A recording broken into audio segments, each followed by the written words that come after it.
Hello everyone, welcome back to my channel. আমি আপনাদের সাথে শেয়ার করব চিকেন স্টিক ফ্রাইজ রেসিপিটি। প্রথমে একটা মিডিয়াম সাইজের বাটিতে আমি 2 কাপ পরিমাণ মুরগির মাংসের কিমা নিয়ে নিচ্ছি। এরপর দিয়ে দিচ্ছি পরিমাণ মতো লবণ, 1 চা চামচ কালো গোলমরিচের গুঁড়ো, 1 চা চামচ রসুন গুঁড়ো, 1/2 চা চামচ আদা গুঁড়ো, 1 চা চামচ অনিয়ন পাউডার, 2 চা চামচ চিলি ফ্লেক্স। আপনারা যারা ঝাল খেতে পছন্দ করেন তারা আরও 1 চা চামচ কাঁচামরিচ কুচি অ্যাড করে দিতে পারেন। সবগুলো ইনগ্রেডিয়েন্ট ভালো করে চিকেনের কিমার সাথে মিক্স করে নিচ্ছি। আমি এখানে কাবাব স্টিকগুলো ব্যবহার করব চিকেন স্টিক ফ্রাইজের জন্য। এগুলো আপনারা বাজারে প্যাকেটে 20 থেকে 25 টাকা দরে কিনতে পাবেন।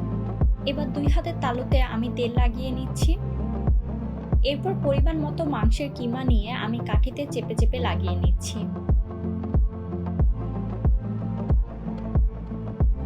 এভাবে সবগুলো কাঠিতে আমি চিকেন কিমাটা লাগিয়ে নিব। এবার আমি আপনাদেরকে দেখাবো খুব সহজে কিভাবে বাটার মিল্ক তৈরি করা যায়। প্রথমে একটি বাটিতে আমি 1 কাপ ঠান্ডা দুধ নিয়ে নিচ্ছি। এরপর দিয়ে দিচ্ছি 1 চা চামচ ভিনেগার। ভিনেগারের পরিমাণটা কিন্তু 1 চামচেই হবে 1 কাপ দুধের জন্য। একটা চামচ দিয়ে ভালো করে মিক্স করে আমি বাটার মিল্কটা প্রিপেয়ার করে নিব। আপনারা খেয়াল করলে দেখবেন বাটার মিল্কের কনসিস্টেন্সিটা ঘন হয়ে গিয়েছে, বাট ছানার মতো লামস তৈরি করেনি। আরেকটি বাটিতে আমি কোটিংয়ের জন্য 1 কাপ ময়দা নিয়ে নিব। এরপর দিয়ে দিচ্ছি আধা কাপ কর্নফ্লাওয়ার, দিয়ে দিচ্ছি 1 চা চামচ কালো গোলমরিচের গুঁড়ো। এবার বাটার মিল্কটা নেড়ে চেড়ে আমি দিয়ে দিচ্ছি। সব কিছু ভালো করে মিক্স করে কোটিংটা প্রিপেয়ার করে নিব। চিকেন স্টিকগুলোকে আমি প্রথমে ময়দা এবং বাটার মিল্কে কোট করে নিচ্ছি। এরপর ব্রেড ক্রাম্বসে গড়িয়ে নিব।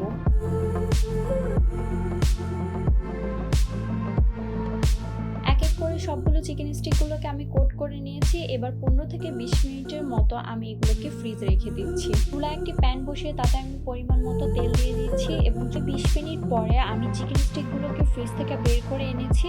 এবার এগুলোকে ডুবো তেলে ভেজে নিব। প্যানে দেওয়ার আগে আমি সাবধানে কাবাব কাঠিগুলো বের করে নিচ্ছি। চিকেন স্টিকগুলো ভাজা শেষ হয়ে আসলে আমি একটি প্লেটে তুলে রাখছি এবং এর মধ্যে আমি একটি সস প্রিপেয়ার করে নিব। সসটা প্রিপেয়ার করার জন্য একটি বাটিতে আমি 3 টেবিল চামচের মতো মেয়োনেজ দিয়ে দিচ্ছি। এরপর দিয়ে দিচ্ছি 2 টেবিল চামচের মতো টমেটো সস। এরপর দিয়ে দিচ্ছি 1/2 চা চামচ মাস্টার্ড। সবকিছু ভালো করে মিক্স করে তৈরি করে ফেলবো মেয়োনেজ, টমেটো সস এবং ইয়েলো মাস্টার্ডের কম্বিনেশনে তৈরি দারুণ এই সসটি। তৈরি করে ফেললাম মজাদার চিকেন স্টিক ফ্রাইজ রেসিপিটি। মেয়োনেজ সসের সাথে কিন্তু খেতে ভালোই লাগবে চিকেন স্টিকটা। ইভিনিং স্ন্যাক্স অথবা বাচ্চাদের টিফিন বক্স হিসাবে আপনারা কিন্তু বাসায় অতি সহজেই তৈরি করে ফেলতে পারেন চিকেন স্টিক ফ্রাইড রেসিপিটি। আই হোপ যে আমার আজকের রেসিপিটি আপনাদের ভালো লেগেছে। আর আমার আজকের রেসিপিটি ভালো লাগলে লাইক, কমেন্ট এবং শেয়ার করবেন এবং আমার চ্যানেলটি সাবস্ক্রাইব করতে অবশ্যই ভুলবেন না। নেক্সটে দেখা হবে নতুন কোনো ভিডিওর সাথে। ততদিন পর্যন্ত ভালো থাকুন। আল্লাহ হাফেজ।